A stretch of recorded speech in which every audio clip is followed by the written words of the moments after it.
அது இல்லாமல் அவங்களுக்கு 6 மாதம் ஃப்ரீயாக கிடைக்கும். அது ஒரு நன்மையா இல்லையா? இதெல்லாம் இத்தனை விஷயம் நீங்கள் பண்ணுறப்போ இந்த இந்தியா நாட்டில் இருக்கக்கூடிய 142 கோடி பேர் இருக்காங்க. இவ்வளோ 4 நல்ல விஷயம் பண்ணுறப்போ நீங்கள் தலை குனிஞ்சு போகணுமா, தலை நிமிந்து போகணுமா? ஒரு கெட்டப்போட போகணுமா, இல்லை பயந்துக்கிட்டே போய் கெக்கன்னு பேசணுமா? அதை முதல்ல மனசில் அப்போ இது மாதிரி நினைக்கிறப்போ உங்கள்கிட்ட இருக்கிற பயம் கேம் எல்லாம் சரியாகும். சரியா? ஏன்னா நம்ம பாரம்பரியம் எப்படின்னா, நம்ம தாத்தன் பாட்டி முப்பாட்டன் இந்த உலகம் வரைக்கும் நமக்கு தெரிஞ்சவங்க எல்லாம் பார்த்தீங்கன்னா எல்லாமே உழைச்சி தான் சோறு போட்டிருக்காங்க. நமக்கு என்ன எல்லாம் என்ன வேலைக்கு போகிறாங்க, வேலைக்கு போய் தான் என்ன பண்ணியிருக்காங்க. அப்போ அந்த அந்த பாரம்பரியமாக நம்ம வர்றப்போ என்ன இருக்குன்னா, அந்த 23 குரோமோசோம் சேர்ந்து தான் நமக்கு அந்த கருவில் உருவாகுது. அப்போ இந்த எண்ணங்கள் எங்கே உருவாகுது? கருவில் உருவாகுது. அப்போ என்ன ஆகுது? நமக்கு அந்த கோலத்தனம் அடிமைத்தனம் இன்னும் நம்ம உடம்புல இருந்துகிட்டே இருக்கு இன்னும் இருக்கு. அதையும் மாத்துறதுக்கான முயற்சி பண்றது நீங்க நல்லதா கெட்டதா? ஹலோ, நல்லதா கெட்டதா? ஏன்னா நம்ம நாடு இப்ப இருக்க நிலைமையில பாருங்க, நிறைய விஷயம் நீங்க வந்து அப்சர்வ் பண்ணிக்கணும். அமெரிக்கால பாத்தீங்கன்னா 100 பேர் இருக்காங்கன்னா 72 பேருக்கு கவர்மெண்ட் வேலை கொடுக்குது. எத்தனை பேருக்கு? எவ்வளவு பேருக்கு? இந்தியா நாட்டில் 100 பேர்ல பாத்தீங்கன்னா உங்களுக்கு 45 பேர் தான் வேலையில் இருக்காங்க. 45 பேர் வேலையில் இருக்காங்கன்னா கவர்மெண்ட் வேலை கிடையாது. உபேரில் சுத்துறவன், ஆட்டோ ஓட்டுறவன், என்னமோ அவனா வேலை செய்து எதில் சேர்ந்துக்கிறான். இன்னொரு 55% சும்மா தெருவில் சுத்திட்டு இருக்காங்க. ஹலோ, என்ன செய்யணும்னு தெரியாம குடும்பத்தில் அப்பா சம்பாதிச்சா 3 பேர் உட்காந்து ஏதோ பேருக்கு போறாரு 5000 கொடுப்பாரு வீட்டுக்கு. பெரியவன் சின்னவன் ஒரு 4000 கொடுப்பான். 3வது பையன் இப்பதான் கல்யாணம் ஆச்சு, ஒன்றும் தரமாட்டான். எல்லாமே எங்க வீட்டுக்காரர் தான் பாத்துக்கிறாரு. யார் சொல்றது? அந்த வீட்டுக்கார வயசு எவ்வளவு இருக்கும்? 60 இருக்கும். ஹலோ, இது எவ்வளவு நாள் வண்டி ஓடும்? அந்த அப்பா சம்பாதிச்ச ஒரு வீடை வச்சுக்கிட்டு, அந்த ஒரு பக்கத்துல 2 வீடு வாடகை வச்சுக்கிட்டு, அந்த அப்பா வாங்கின காரை வச்சுக்கிட்டு மகன்கள்லாம் எதில் போறது? இது எப்போ குடும்பம் கிளியும்? அப்ப கதை முடிகிறப்போ எல்லாம் ரோட்டுக்கு வருவோம். நிறைய பேர் வந்து தன்னோட தரம் என்ன, தன் எந்த இடத்துல இருக்கும் தெரியாம ஓடிக்கிட்டு இருக்காங்க. இது மாதிரி நம்மளை சுற்றி நிறைய இருக்கு. இதெல்லாம் நம்ம சொல்லி காமிக்கிறப்போ எல்லாம் மாறுறாங்க. இப்போ நம்ம கிட்ட வந்து வேலை வாய்ப்பும் இல்லை. இன்னொன்று, உலகத்துல பாத்தீங்கன்னா அதிகம் அது என்ன சொல்லுவாங்க, கலப்படம் அதிகம் பண்ற நாடுல இந்தியா முதலிடத்துல. இந்த லாவண்யம் அதெல்லாம் சொல்லுவாங்க, அந்த லஞ்சம் லாவண்யங்கிறாங்கல்ல, மக்களை ஏமாத்துறது, அதுலயும் இந்தியா நம்பர் 1. அப்ப என்ன பண்ணலாம்? அப்ப இந்திய நாடு வளரணும்னா அப்துல் கலாம், நல்லவேளை அப்துல் கலாம் இறந்துட்டாரு. 2020 இந்தியா வந்து வல்லரசுனாரு. என்ன சொன்னாரு? வல்லரசுங்கிற அவர் சொல்லிட்டாரு.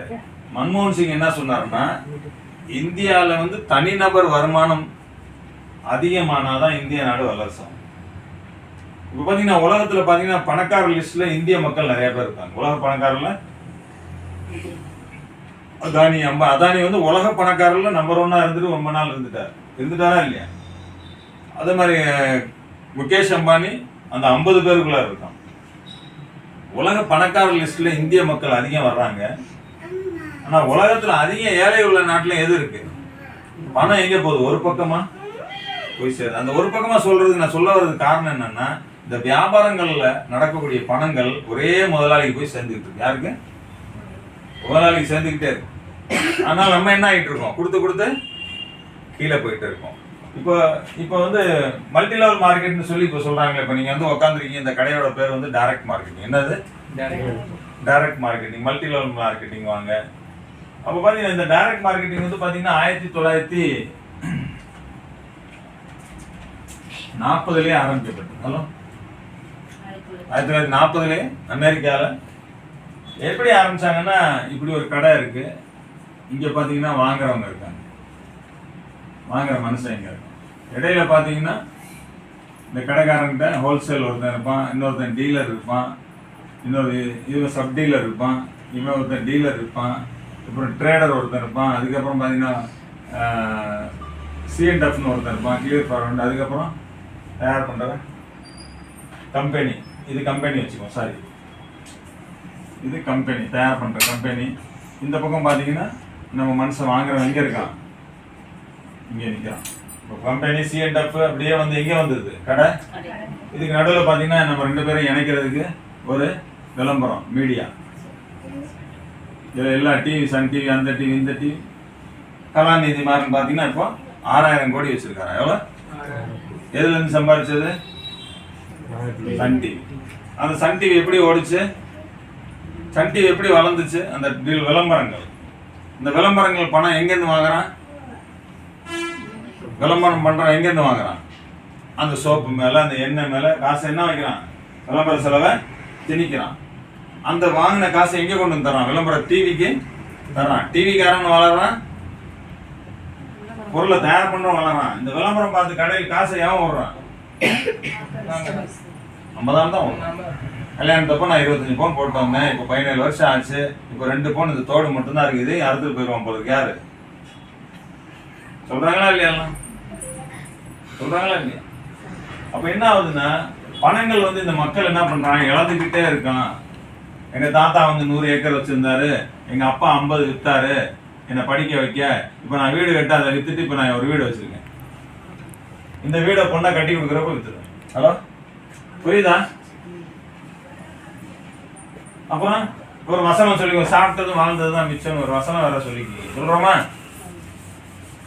சரி, இப்படி எல்லாம் இருக்கப்போ நீங்க எல்லாம் பாத்தீங்கன்னா நிறைய உங்களெல்லாம் யோசிக்க வைக்க, நிறைய பேச என்னால முடியும்.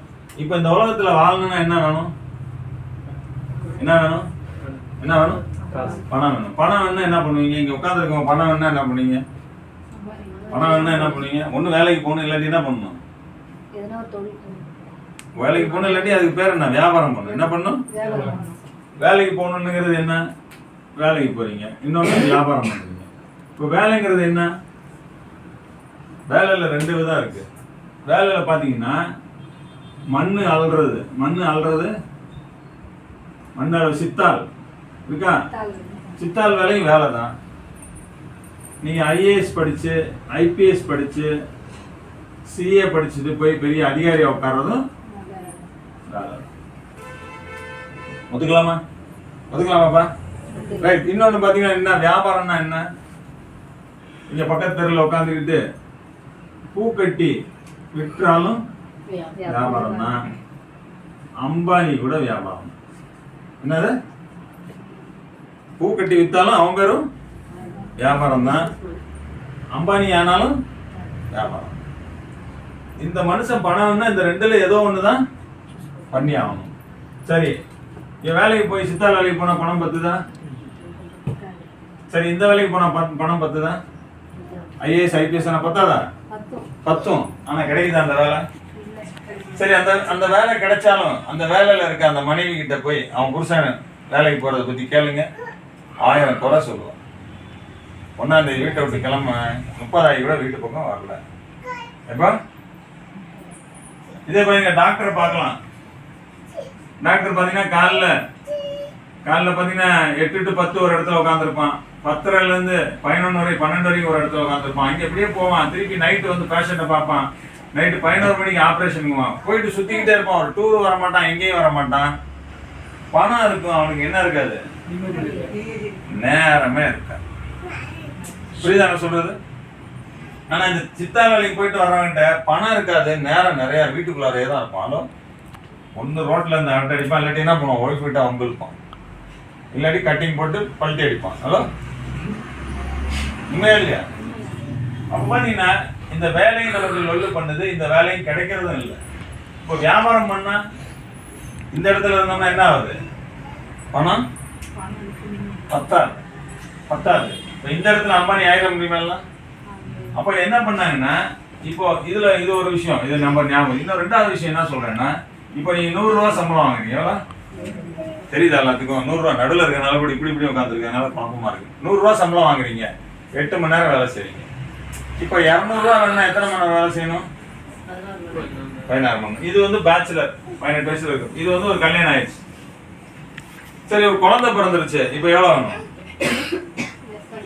300 ரூபா வேணும். எவ்வளோ வேணும்? இப்போ 300 ரூபா வேணும்னு சொல்லி நீங்க போய் உடனே நீங்க 24 மணி நேரம் வேலை செய்ய முடியுமா? என்னைக்கோ ஒரு நாள் வீட்டுல ஒரு கல்யாணம், தம்பிக்கோ அக்காவோ தங்கச்சிக்கோ இருக்க கல்யாணத்துக்கு இந்த நைட்ல இருந்து அடுத்த நைட் வரை 24 மணி நேரம் தூங்காம முழிச்சா அடுத்த நாள் போன மாதிரி படுத்திருப்பாங்க தெரியுமா? வீட்டுல எல்லாம் கல்யாண வீடு வந்து மண்டபத்துக்கு காலையில் படுத்திருப்பாங்க தெரியுமா? ஏடி அதை ரசவாய் ஹோட்டல் இட்லி சார் எல்லாம் பார்த்தீங்கன்னா அது என்ன பண்ணும் ஒப்பாரி டே ஒரு 24 மணி நேரம் வேலைக்கு போகல நீங்க, சும்மா கூட மாட ஓடுனதுல என்ன ஆயிடுச்சு? அப்ப பணம் வேணும்னு உங்க நேரத்தை அதிகப்படுத்த முடியுமா?